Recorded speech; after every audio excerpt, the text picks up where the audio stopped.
Hello guys, नमस्कार। कैसे आप सब? उम्मीद करता हूँ कि आप सभी अच्छे होंगे।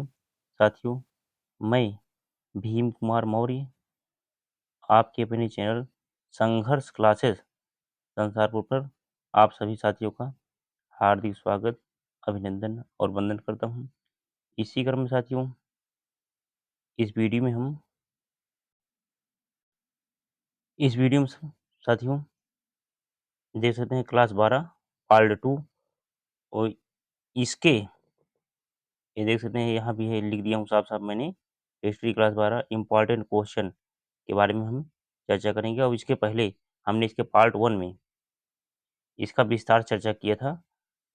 देख सकते हैं, पाठ का नाम है उपनिवेशवाद और देहात। तो साथियों, सभी लोग इस वीडियो में लास्ट तक बने रहें और इस वीडियो को प्यार दें, ज़्यादा से ज़्यादा लाइक करें, दोस्तों में शेयर करें, क्योंकि ये सब प्रश्न एग्जाम में हमेशा पूछे जाते हैं और आगे भी पूछे जाएंगे। तो साथियों, इस वीडियो में सभी लोग लास्ट तक बने रहें। चलिए हम शुरू करते हैं। प्रश्न क्या है? जमींदार अपनी जमीन को नीलामी से कैसे बचाते हैं? उत्तर क्या हो जाएगा? अपनी संपत्ति को गहेर की महिला के नाम करके, अपने एजेंट से फर्जी बोली लगवाकर, अपने लठैतों के माध्यम से दूसरे व्यक्ति को कब्जा न देना, जानबूझकर ऊंची बोली लगाना, बाद में खरीदने से इनकार करना। चलिए साथियों, अब नेक्स्ट क्वेश्चन। कंपनी राजस्व मांग को अस्थायी रूप से निर्धारित करने के में किन लाभों की अपेक्षा कर रही थी? तो उत्तर क्या हो जाएगा? कंपनी को राजस्व नियमित रूप से प्राप्त होगा। नेक्स्ट, यहाँ भी मैंने लिख दिया हूँ साफ साफ। उद्यमकर्ता अपनी पूंजी के निवेश से एक निश्चित लाभ कमा सके। प्रश्न क्या है? राजस्व राशि की अदायगी में जमींदारों की असफलता के क्या कारण थे? उत्तर, राजस्व की प्रारंभिक मांगें बहुत अधिक थी। यह मांगें 1790 के दशक में लागू की गई थी, जब कृषि उपज की कीमत काफ़ी कम थी। चाहे फसल अच्छी हो या खराब, राजस्व का भुगतान समय पर करना जरूरी था। नेक्स्ट प्रश्न क्या? 1770 और 1780 के दशक में ब्रिटिश अधिकारियों का राजमहल के पहाड़ियों के प्रति क्या रवैया था? उत्तर, ब्रिटिश अधिकारियों ने पहाड़ियों के प्रति क्रूर नीति अपना ली और उनका शिकार और संहार करने प्रारंभ कर दिया था। 1780 के दशक में भागलपुर के कलेक्टर ऑगस्टस, स्क्रीनशॉट लीजिए साथियों,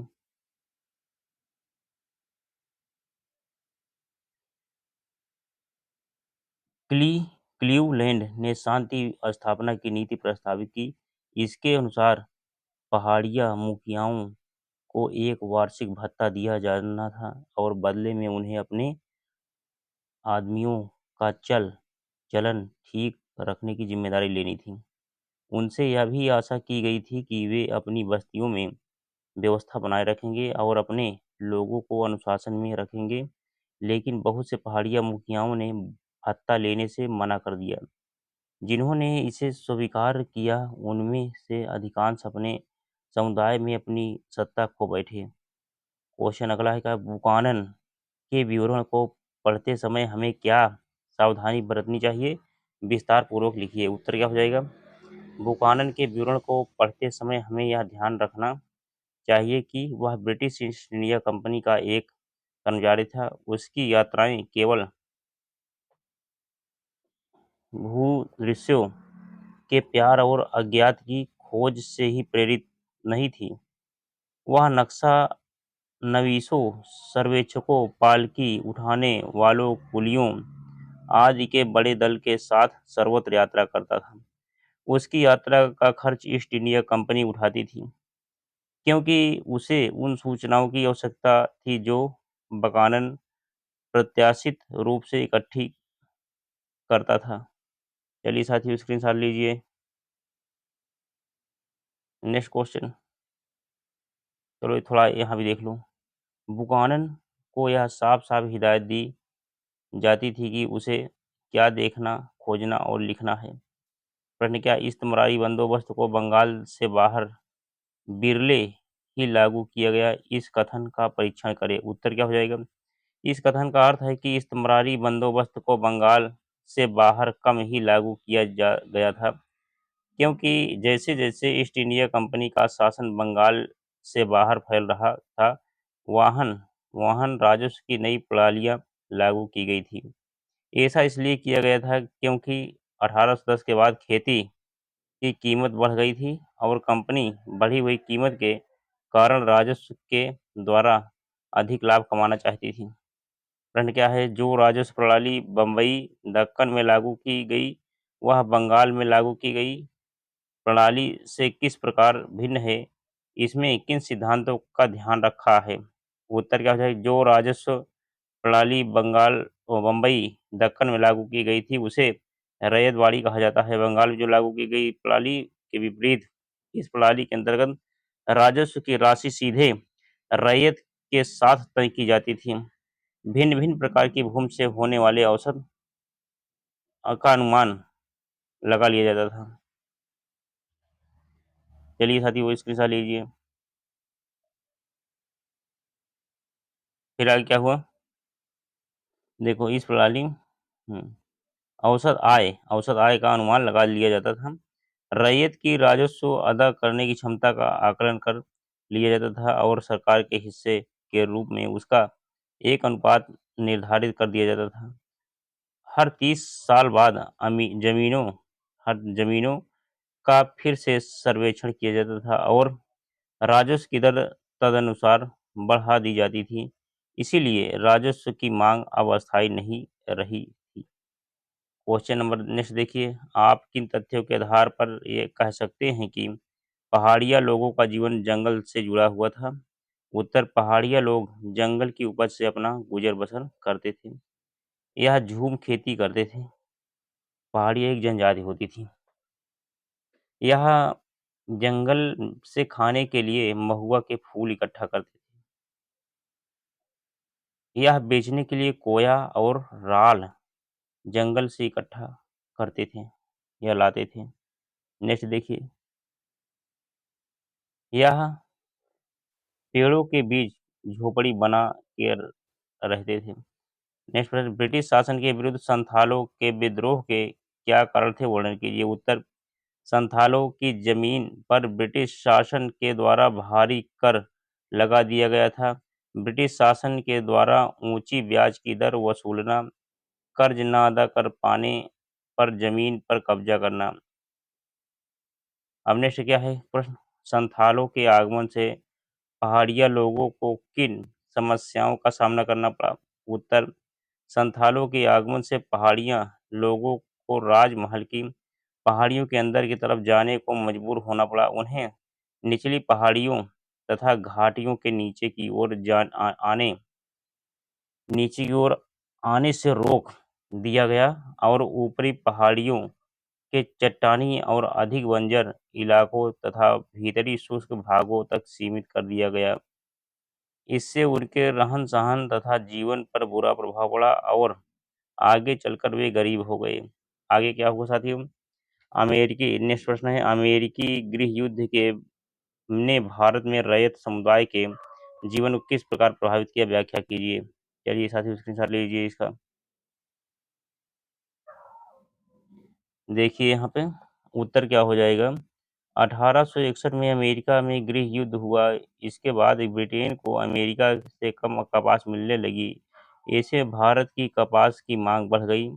ऐसे भारत को का रैयत समुदाय प्रभावित हुआ और अचानक असीमित कर्ज मिलने लगा। उसे कपास उगाए जाने वाले प्रत्येक एकड़ क्षेत्र के लिए 100 रुपये अग्रिम राशि मिलने लगी। साहूकार भी दीर्घ अवधि के लिए ऋण देने को तैयार हो गए।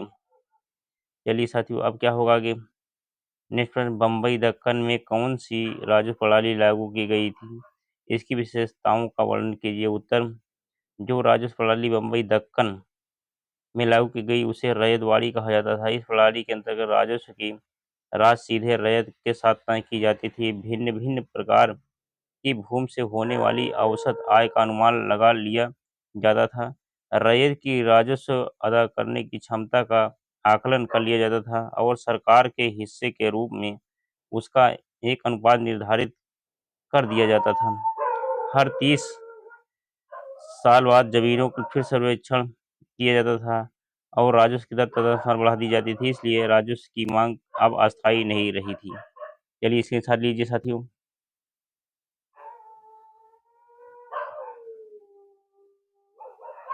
अब आगे क्या है, अब अस्थायी नहीं रही थी। 18वीं सदी के दौरान हल व कुदाल के बीच संघर्ष को पहाड़ियाँ तथा संथालों के नजरिए से स्पष्ट कीजिए। पहाड़ी लोग राजमहल की पहाड़ियों में रहते थे और झूम खेती करते थे और कुदाल का प्रयोग करते थे, लेकिन संथाल लोग अस्थायी कृषि करते थे और हल का प्रयोग करते थे। संथालों के आगमन से पहाड़ी लोगों को राजमहल की पहाड़ियों के भीतर की ओर और जाकर बसना पड़ा। अंग्रेज अंग्रेज अधिकारियों ने संथालों को बढ़ावा दिया, जिस कारण उन्होंने जंगल को काटना शुरू कर दिया और इनका संघर्ष संथाल लोगों से हुआ। फिर साथियों आगे क्या होगा, क्वेश्चन नंबर नेक्स्ट देखिए। 5वीं रिपोर्ट के संदर्भ में दिए गए सबूतों की व्याख्या कीजिए। उत्तर, ईस्ट इंडिया के प्रशासन और क्रियाकलापों के विषय में 5वीं रिपोर्ट गई थी। इसमें रैयत और जमींदार की अर्जियां पेश की गई थी। इसमें अलग अलग जिलों के कलेक्टर की रिपोर्ट तय की गई थी तक थी। चलिए साथियों स्क्रीनशॉट लीजिए। कलेक्टर की रिपोर्ट कहाँ पे है, हाँ, कलेक्टर की रिपोर्ट प्रस्तुत की गई थी। राजस्व विवरण से संबंधित सांख्यिकी तालिकाएं अधिकारियों द्वारा लिखी गई टिप्पणी। इंग्लैंड के कंपनी के क्रियाकलापों पर 1760 के दशक से ही बहुत बारीकी से नजर रखी जाती थी। ऐसा करने के पीछे क्या उद्देश्य थे?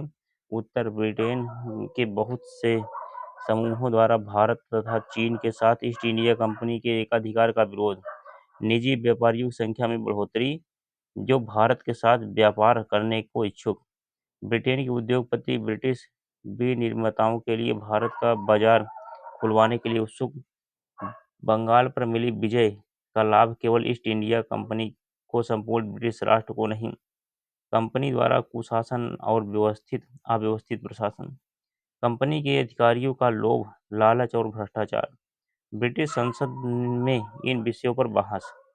चलिए साथियों स्क्रीनशॉट ले लीजिए। क्वेश्चन क्या है, ब्रिटिश भू राजस्व नीतियों की आलोचना की व्याख्या कीजिए।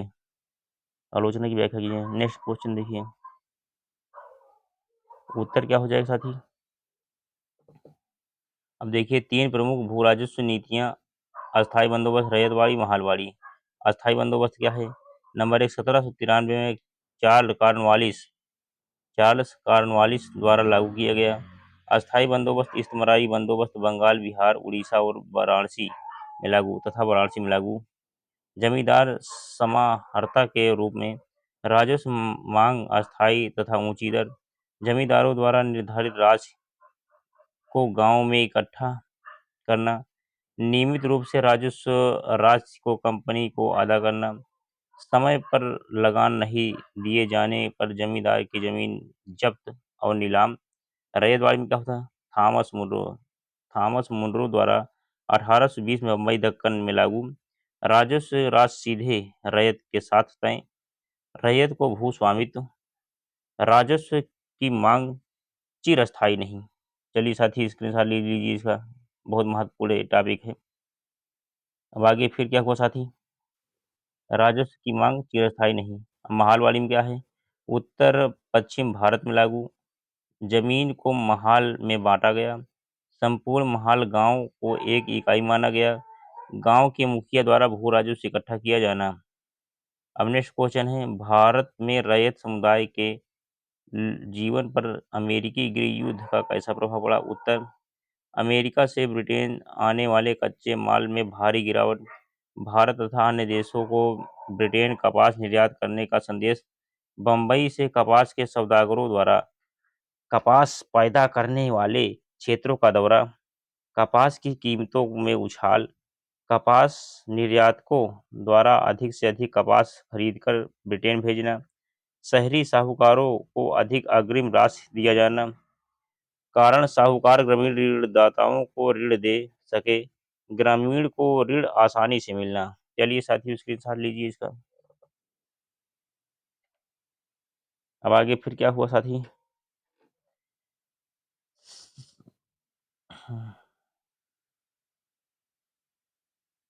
हाँ, ग्रामीणों को आसानी से ऋण मिलना। दक्कन के इलाकों में रैयतों का अचानक असीमित ऋण उपलब्ध। कपास के उत्पादन में तेजी, कुछ धनी किसानों को लाभ, अधिकांश किसानों कर्ज के बोझ से और अधिक दब जाना। क्वेश्चन है, अस्थायी बंदोबस्त किसके द्वारा लागू किया गया, इसकी मुख्य धाराओं का उल्लेख कीजिए। उत्तर क्या हो जाएगा? अस्थायी बंदोबस्त अथवा इस्तमरारी बंदोबस्त लॉर्ड कॉर्नवालिस द्वारा 1793 में बंगाल में लागू किया गया था। अब बंगाल के जमींदारों व ईस्ट इंडिया कंपनी के मध्य कर वसूलने से संबंधित एक सहमत समझौता। जमींदारों को एक निश्चित राशि पर भूमि दी गई थी। जमींदार की मृत्यु के पश्चात उसके उत्तराधिकारी को भूमि का स्वामित्व प्राप्त। अब जमींदारों द्वारा तय की गई राशि को निश्चित समय सीमा के अंदर कंपनी को देना होता था। अब आगे फिर क्या हुआ साथी? अब देखो, सूर्यास्त कानून के तहत यह राशि देय तिथि को सूर्यास्त से पहले जमा करनी पड़ती थी। जमा न किए जाने पर जमींदार की जमीन नीलाम। देय राशि दरें निश्चित, अस्थायी व ऊंची। जमींदार कंपनी के समाहर्ता व किसान एक किराए के रूप में। राजस्व की मांग निर्धारित कर किए जाने पर जमींदार में सुरक्षा का भाव। ऐसी कंपनी की सोच। प्रश्न आगे क्या है? दक्कन दंगा कमीशन की रिपोर्ट की आलोचनात्मक समीक्षा कीजिए। उत्तर क्या हो जाएगा? दक्कन में विद्रोह के फैलने से अंग्रेज सरकार चिंतित। बम्बई की सरकार पर विद्रोह के कारणों की छानबीन करने का दबाव। कारणों की छानबीन के लिए आयोग का गठन। आयोग द्वारा रिपोर्ट तैयार कर 1878 में ब्रिटिश पार्लियामेंट में पेश। अब फिर आगे क्या हुआ साथी? रिपोर्ट को दक्कन दंगा रिपोर्ट कहा गया। आयोग द्वारा दंगा पीड़ित जिलों की जांच पड़ताल। रैयत वर्ग साहूकारों व चश्मदीद गवाहों के बयान दर्ज। अलग अलग क्षेत्रों में राजस्व दरों, कीमतों और ब्याज के संदर्भ में आंकड़े इकट्ठे। चलिए साथी लीजिए स्क्रीनशॉट।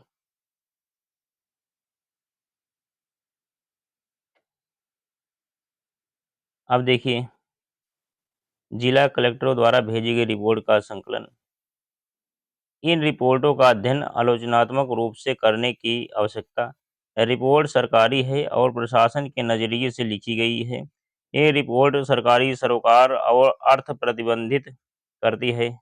संथाल लोग राजमहल की पहाड़ियों में आकर बसने लगे। इस संदर्भ में अंग्रेजों की प्रतिक्रिया का वर्णन कीजिए। उत्तर क्या हो जाएगा? 1780 के दशक के आसपास संथालों का बंगाल क्षेत्र में आगमन।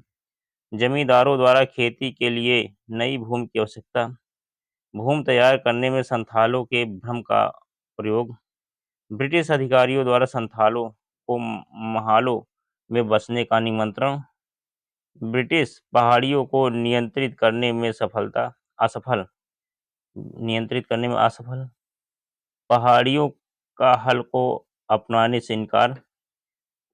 उपरोक्त कारणों से ब्रिटिश का झुकाव संथालों की ओर। ब्रिटिश की नज़र में संथाल आदर्श वसिंदे, क्योंकि संथालों को जंगल साफ करने से परहेज नहीं। संथाल का भूमि को पूरी ताकत लगाकर जोतना। चलिए साथियों इसकी सलाह लीजिए।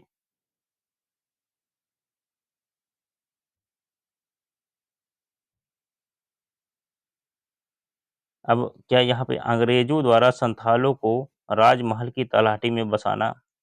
1832 में जमीन का काफी बड़ा इलाका दामिन ई कोह के रूप में सीमांकित।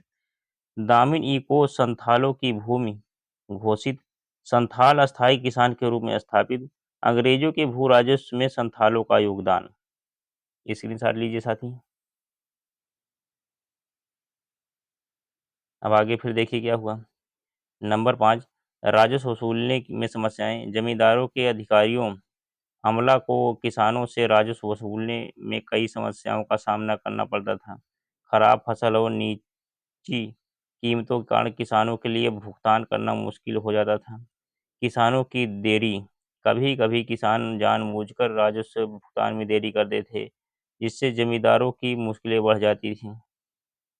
साथ धनवान किसानों और मुखिया के कारण धनवान किसान और गांव के मुखिया जमींदारों की परेशानी देखकर खुश होते थे, क्योंकि जमींदार अपनी ताकत का इस्तेमाल उन पर नहीं कर सकते थे। 8 नंबर में क्या है, कानूनी प्रक्रिया की लंबाई। जमींदार बकायेदारों पर मुकदमा तो चला सकते थे, लेकिन कानूनी प्रक्रिया लंबी और जटिल होने के कारण राजस्व वसूल कठिन हो जाता था। लंबित मामले 1798 में बर्दवान जिले में 30,000 से अधिक राजस्व भुगतान के मामले लंबित थे, जो जमींदारों की स्थिति को और कठिन बना रहे थे। जोतदारों का उदय जोतदारों का उदय 18वीं शताब्दी के अंत में जब जमींदार संकट में थे, तब धनी किसानों का एक समूह, जिसे जोतदार कहा जाता था, गांव में अपनी स्थिति मजबूत कर रहा था। चलिए साथी, स्क्रीनशॉट ले लीजिए स्क्रीनशॉट सभी लोग। अब आगे फिर क्या हुआ साथी? मुल्क आबादी। साम्राज्य में प्रांतों के वित्तीय पहलुओं, राजस्व की दरों के आंकड़ों की विस्तृत जानकारी, इसमें सांख्यिकी सूचनाएं तफसील से दी गई, जिसमें सूबों और उनकी तमाम प्रशासनिक व वित्तीय इकाइयों, सरकार, परगना और महल के भौगोलिक, स्थलाकृतिक और आर्थिक रेखा चित्र भी शामिल हैं। हर प्रांत और उसकी अलग-अलग इकाइयों की कुल मापी गई जमीन और निर्धारित राजस्व जमा भी दी गई है। अब आगे का क्वेश्चन इसी में नंबर है, मजहबी सांस्कृतिक रीति रिवाज। लोगों के मजहबी, साहित्यिक और सांस्कृतिक रीति रिवाजों से ताल्लुक़ रखती है। मजहबी सांस्कृतिक रीति रिवाज आखिर में अकबर के शुभ वचनों का एक संग्रह भी है। अब क्या है, आईने अकबरी की कमियां। 5 बार संशोधन, प्रामाणिकता में कमी। यह ग्रंथ पूरी तरह समस्याओं से परे नहीं है। जोड़ करने में कई गलतियां पाई गई। संख्यात्मक आंकड़ों में विषमताएं हैं। अब आगे क्या हो साथी? बंगाल और उड़ीसा की अधिक सूचना नहीं। आंकड़ों की प्रासंगिकता सीमित है। चलिए साथी, स्क्रीनशॉट ले लीजिए। बस यहीं तक ये था। इसके बाद जो है, चलिए हम फिर से पढ़ देते हैं साथी। देखिए, आईने अकबरी। देखो, आईने अकबरी की कमियां। 5 बार संशोधन, प्रामाणिकता में कमी। यह ग्रंथ पूरी तरह समस्याओं से परे नहीं। जोड़ करने में कई गलतियां पाई गई। संख्यात्मक आंकड़ों में विषमताएं हैं। बंगाल और उड़ीसा की अधिक सूचना नहीं है। आंकड़ों की प्रासंगिकता सीमित है। तो साथियों, इसी साथ ये क्वेश्चन आंसर की श्रृंखला पूरी हुई। आप सभी लोग इसका अध्ययन कर लीजिए।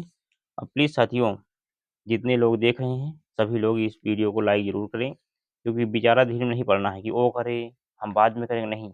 अगर आपको अच्छे नंबर से पास होना है तो संकल्प आपको लेना पड़ेगा। लाइक भी करिए, कमेंट भी करिए और दोस्तों में शेयर भी करिए।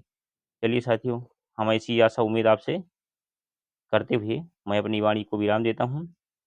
आप लोग लाइक करेंगे, शेयर करेंगे।